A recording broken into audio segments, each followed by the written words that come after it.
सर्वात अति महत्वाच्या ठिकाणी आपण आला. याच ठिकाणी हिंदवी स्वराज्य घडलं. याच ठिकाणी महाराज शिवछत्रपती झाले, सिंहासनाधीश्वर झाले आणि मराठ्यांचे राजा आपल्या तख्तावरती विराजमान या ठिकाणी झाले. याच ठिकाणी राजांचं 32 मन सोन्याचं सिंहासन होतं. एक मन म्हटलं तर ते 40 किलो, 1280 किलो वजनाचं सोन्याचं सिंहासन, ज्याला आपण मयूर सिंहासन म्हणतो. हे सिंहासन राजांच्या उत्तरात, शंभू राजांच्या उत्तरात 3 नोव्हेंबर 1689 ला औरंगजेबाचा सरदार जुल्फिकार खान, टोकन नव्हतं इतिगत खान, या इतिगत खानाने या रायगडाला अजगरी वेढा दिला आणि या वेढ्यामध्ये तो घणाने फोडून घेऊन गेला. याची प्रकृती येणाऱ्या अशुभक्तांना कळावी म्हणून 1985 साली भारताचे 7वे राष्ट्रपती डॉक्टर ज्ञानी जलसिंग यांच्या हस्ते या सिंहासनाची उभारणी करण्यात आली. आतमधली मूर्ती कोल्हापूरचे युवराज छत्रपती श्री संभाजीराजे भोसले राजांचे 13वे वंशज यांनी दिनांक 6 जून 2009 ला ही 600 किलो पंचधातूची मूर्ती अर्पण केली, या ठिकाणी बसवण्यात आली. या ठिकाणी महाराजांचा राज्याभिषेक झाला. राज्याभिषेकाच्या शुभदिनी राजे जगदीश्वराचे दर्शन घ्यायला गेले. साक्षात शिवशंकराचे अवतार शिवभक्त जगदीश्वराचा अभिषेक आटोपला. गडदैवता शिरकाई मातेला वंदन केलं, भवानी मातेला वंदन केलं, ग्रामदेवता झोलाई मातेला वंदन केलं आणि महाराज अंबारीमधून या नगरखेड्यापर्यंत आले. महाराज अंबारीमधून खाली उतरले.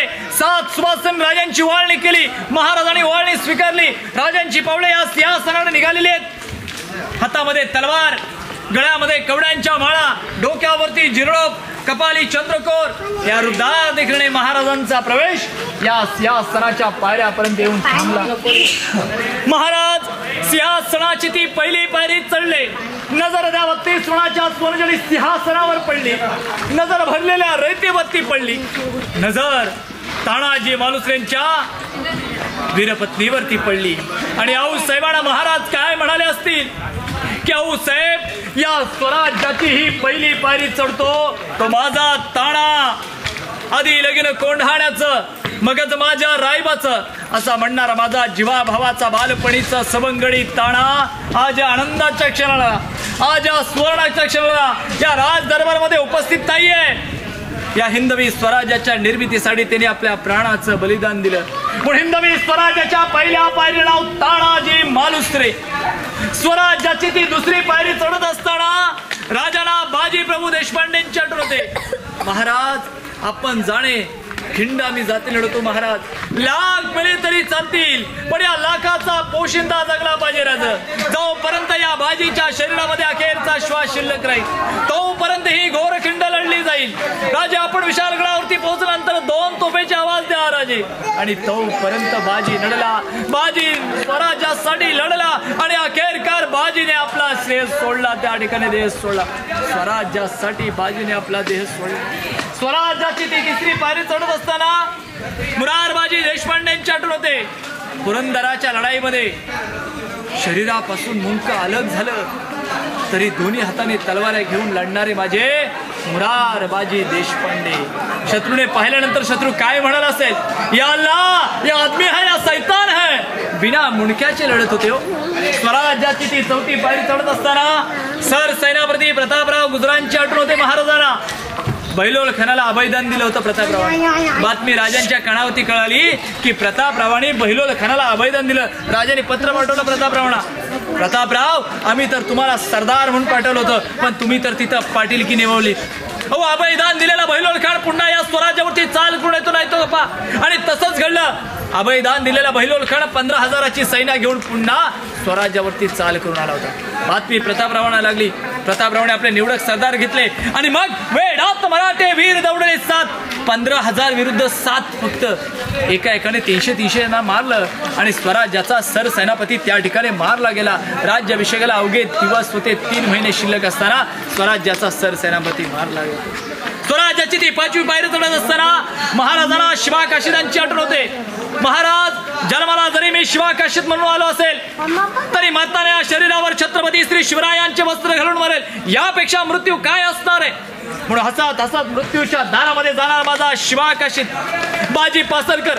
स्वराज्यासाठी बलिदान दिलेल्या हर एक योद्ध्याची, हर एक मावळ्याची आठवण झाली. अंतकर्ण भरून आलं. लटकत्या पालवणी महाराज 32 गुणाच्या सिंहासनावर विराजमान झाले. महादरवाजामध्ये 21 तोफांचे इशारे झाले. दिल्लीच्या तख्तावरती बसणाऱ्या औरंगजेबाच्या कणावरती कळालं का हिंदवी स्वराज्याचा पालनहार राजधानी रायगडावर छत्रपती झाले. आणि मग या राज दरबारामध्ये एक ललकारी घडली की आस्ते कदम, आस्ते कदम. महाराज गणपती, गजपती, भूपती, प्रजापती, स्वर्ण रत्नधिपती, न्यायालंकार मंडित, शस्त्रास्त्र शस्त्र पंडित, राजनीती धुरंधर, प्रौढ प्रताप पुरंदर, क्षत्रिय कुलवतांश, सिंहासनाधीश्वर, महाराजाधिराज, राजेश्वर छत्रपती श्री शिवाजी महाराज की जय. हर हर महादेव.